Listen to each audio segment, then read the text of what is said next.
This is little Ellie. She's our little spaz. We can just sit and watch her dance all day long. Huh, little ballerina? Huh? Huh? Yep. I already did it. You did it? Yeah. Yeah, show me your dance. Show me some dance moves. I just go like PA, and then I'll go like this, and they're best. That's nice. And this is my boy. His name's Zeke, but I just call him Boy. Punch me. Hit me like a man. Come on. What you got? What you got? What you got? What you got?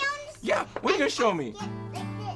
Oh, that's cool. That's cool. That's my ballet. Okay, go get your sister. Go, go, go, go, go, go, go.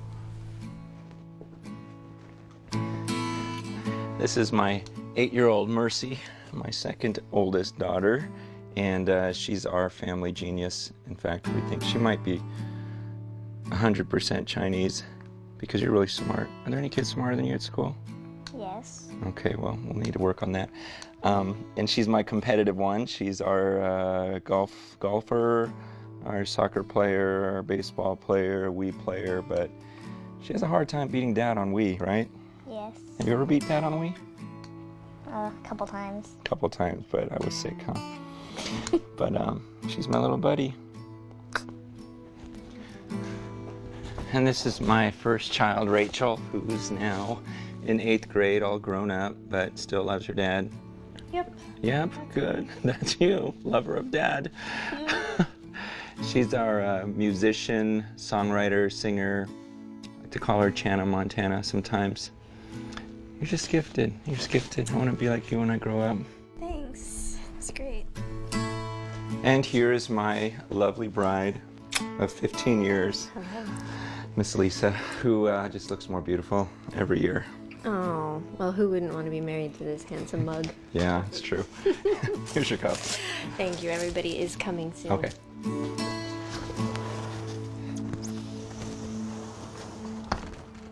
So it's absolutely impossible for me in a couple minutes to explain to you the relationships I have with my little 2-year-old boy, to my 8th grade daughter, to my wife of 15 years. All I can tell you is each of these relationships with all 4 of my children and my relationship with my wife, they're all so different, but they're so intense, and there's such an amazing love for each of them.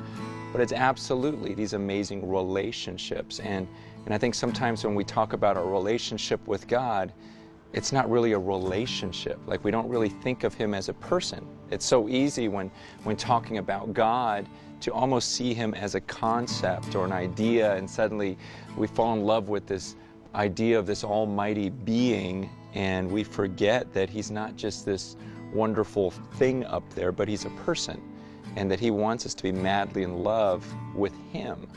And I understand there's a danger. We don't want to get to this point where we almost humanize God and treat him like our little buddy, or sometimes we can even impose on him human failures. Like I struggled with for a little while, where when I heard the concept of God being my father, I immediately thought of my earthly father. And so all of these human failures that I saw in my dad, I imposed those onto a holy God, and we have no right to do that.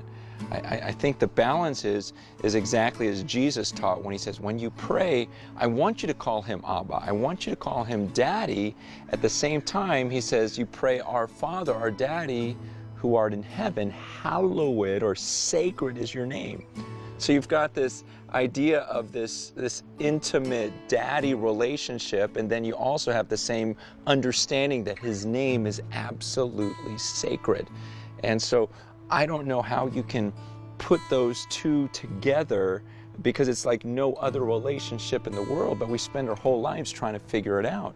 I mean, when you understand that you can have intimacy with a holy God who dwells in unapproachable light, and that he calls you his child or his friend, I don't understand how you cannot see that as the most fascinating relationship in your life.